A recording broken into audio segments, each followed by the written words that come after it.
يا سيدي يا رسول الله، أحببت أن أقول في مدحك شعرا. يا سيدي يا رسول الله، وكل أطاب وأكثر. في مدحك نتشرف ويزيدنا شرفا، فالمادحون لك لولاك ما صار لهم ذكرا.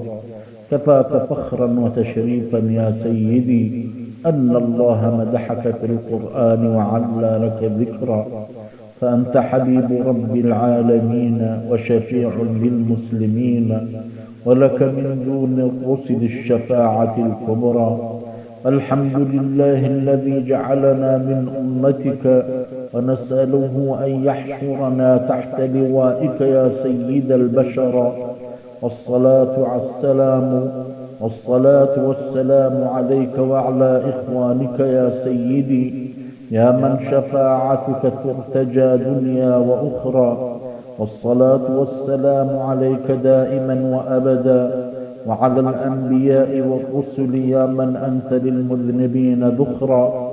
فهنيئا لمن أكثر من الصلاة والسلام عليك، وقد جاءنا أن فيهما الأجر العظيم لمن بهما أكثر. وهذا الأجر قد أورده أئمة المحدثين في الصحاح والمسانيد والسنن الكبرى. يا سيدي يا رسول الله، أحببت أن أقول في مدحك شعرا. يا سيدي يا رسول الله، وكل أطاب وأكثر.